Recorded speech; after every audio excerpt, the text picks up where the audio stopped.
Salut à tous, on est de retour pour évoquer les dernières infos concernant le Paris Saint-Germain. Nono est avec nous, salut Nono. Salut Sacha. Alors Nono, Marcus Thuram décide de ne pas venir parce que Luis Enrique n'en veut pas. Bernardo Silva, une des priorités du Paris Saint-Germain, est sur le point de rejoindre l'Arabie Saoudite. Le mercato n'est très loin d'être lancé, alors que les autres équipes sont en train de considérablement aussi se renforcer. Donc ça va poser problème dans les prochaines semaines, parce que les recrues à l'heure actuelle du Paris Saint-Germain, c'est pas non plus exceptionnel. On a vu que le Napoli et Aurelio De Laurentiis demandent 180 millions d'euros pour Osimhen. Aucun club n'est prêt à très clairement mettre cette offre sur la table. Tottenham ne veut rien savoir et est même prêt à garder Harry Kane, même s'il est à 1 an de la fin de son contrat. Kang In Lee a fait la visite médicale au PSG, mais Mallorca demande plus d'oseille. Le mercato se complique pour le Paris Saint-Germain, sachant que Luis Enrique n'est toujours pas intronisé officiellement. Eh ben Sacha, au jour d'aujourd'hui, il n'y a rien de concrétisé. Même Galtier est encore... ben on va rigoler, même Galtier est encore entraîneur du PSG aujourd'hui. Voilà, il n'y a rien qui est concrétisé, je comprends pas. Je voudrais juste faire une petite parenthèse, pousser une petite gueulante. Sacha, on a été les premiers à parler du problème de l'Arabie Saoudite. Et ben voilà, c'est nous qui avions raison. On était les premiers leaders à le dire. Ils s'attaquent aux plus jeunes maintenant. Et surtout que l'UEFA commence à s'énerver, mais il est peut-être trop tard. Et là, très clairement, maintenant, ça va poser un petit problème. Surtout qu'en plus de ça, il y a d'autres affaires qui pourraient être tardées à se régler. C'est les retours de prêt, Kurzawa, Wijnaldum, Draxler et compagnie. On ne sait pas réellement ce que le PSG va en faire. Ah bah, très très inquiet, il n'y a rien qui avance, ni les recrues, ni les retours de prêt. Je vois rien arriver, je vois pas le projet. Très très inquiet, Sacha, très inquiet. Alors Luis Enrique a appelé Neymar, qui lui aurait dit soit tu as une hygiène de vie irréprochable sur et en dehors du terrain, soit tu es libre de partir. Est-ce que vraiment il lui aurait dit ça? Même s'il lui a dit il faut le jeter, t'as vu sa dernière histoire, le mec il attend un bébé, il va se trouver une autre gonzesse et il fait des excuses publiques au Brésil. Il a rien, il a un pois chiche dans la tête. Faut arrêter, irrécupérable. Alors le PSG proposerait 7 millions d'euros net annuels plus 5 millions de primes à la signature à Wilfried Zaha. Il s'agit de peut-être une autre alternative à l'échec Marcus Thuram. Bon bah ça, moi je veux bien, mais qu'est-ce que ça va apporter au PSG? Joueur de 31 ans, gros salaire encore, ça va être encore un contrat de 3-4 ans. Bah je sais pas si c'est la bonne affaire. Hein. Pourtant, il y a beaucoup de gens qui disaient que Wilfried Zaha c'était une bonne affaire, mieux que Thuram. Et maintenant on dit que non, c'est pas bien. Quand même assez bizarre aussi les supporters parisiens. Non, c'est pas que c'est pas bien. Il arrive à ses 31 ans, tu vas lui faire un contrat de 3-4 ans. D'accord. Et voilà, et tu te bloques encore jusqu'à 35 ans. Ce que tu comprends pas, Nono, ce que tu comprends... Non, mais c'est bon, attends, c'est bon. Ce que vous comprenez pas, c'est que les joueurs que vous vouliez, ils sont trop chers. Ils valent 200 ou 150 millions d'euros. Et les autres alternatives, elles vous plaisent pas. Donc qu'est-ce que vous voulez qu'on fasse? On garde Icardi alors? Ah non, surtout pas. Oui, surtout pas. Hein. Il a marqué 25 buts cette année en Galatasaray, surtout pas. Eh ben, Sacha, Campos, c'est son boulot à lui de trouver des pistes, à lui de gratter, à lui d'essayer de conclure pour Kane. Voilà, c'est tout. Voilà, point final. Non, mais le problème, c'est que Kane, 100 millions d'euros, 30 ans, là par contre, tout le monde crie au génie. C'est bizarre. Ah, ben je vais te dire, tu vas pas me comparer Kane avec Zaha quand même. Ouais, mais 100 millions d'euros pour un joueur de 30 ans, moi je suis pas vraiment pour. Hein. Ah ben pareil, 100 millions, ça serait trop cher, je suis d'accord.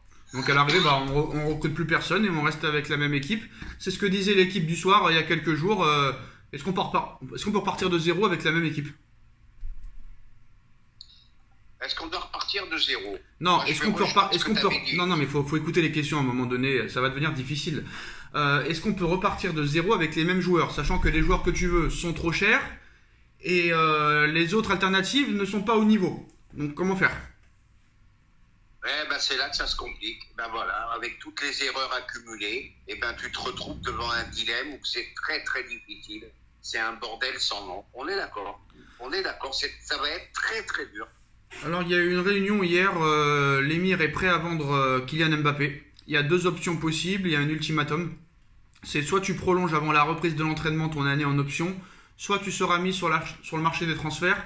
On sait que l'émir et Florentino Pérez s'entendent bien. Ils ont des intérêts communs en affaires.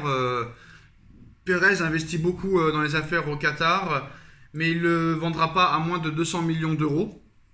Et Pérez rêverait d'avoir Mbappé cet été. En plus de ça, pour l'inauguration du nouveau Bernabéu. Est-ce que très clairement ça peut se faire? Ça va être long, mais est-ce que vraiment ça peut se faire cet été? Et est-ce que là, très clairement, sachant que maintenant l'émir est prêt officiellement à le vendre et que Pérez est prêt à mettre la main en portefeuille, est-ce que ce transfert peut se faire? Et on annonce que le PSG a fixé le prix de Mbappé à minimum 220 millions d'euros et que le Real Madrid aurait fait déjà une première offre de 120 millions. Bon, 120 millions, ils savent très bien que c'est des rigolos, que ça va être refusé. Bon, mais moi, je suis pas dans le secret des dieux, mais j'ai bien peur que Mbappé pas peur. Ouais. J'ai pas peur. Bah ouais. Je pense que Mbappé va partir au Real Madrid et je pense que Pérez va faire une offre satisfaisante. Et ça y est, faut tourner la page. Alors écoutez-moi. Allons-y sur Osimhen. Oui, Osimhen à 180 millions, bien sûr, il faut y aller les yeux fermés, hein. Bien sûr. Osimhen qui n'a rien prouvé en Ligue des Champions aussi, hein. Moi je suis prêt à le dire aussi, hein. Je suis prêt à le dire. Par contre, il ne faudra pas être les premiers à pleurer quand vous allez vous retrouver en difficulté et de dire oh là là, quel regret d'avoir vendu Mbappé, hein.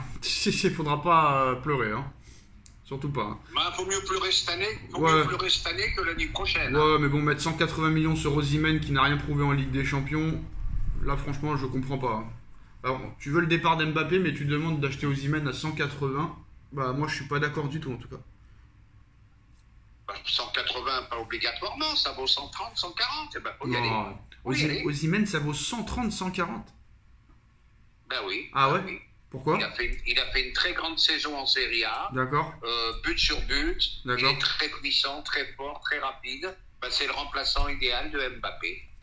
Sachant, il faut te mettre à l'idée qu'Mbappé va partir un jour. Hein. Ouais, mais 140 millions sur Osimhen. 140 millions sur Osimhen. Non, mais attends. Dis-moi ce qu'il y a de mieux sur le marché en ce moment. Non, parce que déjà, je veux voir les stats. 101 matchs, 59 buts avec Naples. Est-ce que c'est si exceptionnel que ça? C'est un but tous les 2 matchs. Ouais. C'est pas mal. Ah, c'est bien. En Italie, on connaît les défenses. C'est costaud. D'accord. Voilà. Moi, il me plaît ce joueur. Très puissant, très rapide. Et en Ligue des Champions, il a fait quoi? En Ligue des Champions, il a fait quoi? Ligue des Champions, il n'a rien fait, ok. D'accord. Mais il est jeune, il peut se refaire la cerise, il n'y a pas de souci. Donc 180 millions sur Osimhen alors. Je te dis pas 180, je te dis pour gratter à 120, 130, maxi. Je suis en train de perdre un œil, Nono. Sans mentir, je suis en train de perdre un œil sur ton avis pour remplacer Mbappé. Surtout que c'est pas le même poste en plus, hein. Ça, faut être très clair, hein. Osimhen est un attaquant d'axe, de pointe. Alors qu'Mbappé, il switch entre le côté gauche, le côté droit et dans l'axe. Et Nono, après tout ça, je suis obligé d'aller me rincer l'œil pour retrouver mon œil droit. Voilà les dernières infos, les postos. Dites-nous en commentaire ce que vous en pensez. On like, on partage, on commente, on s'abonne. Et on se retrouve très vite pour une nouvelle vidéo. Merci Nono, merci à tous. Tchuss.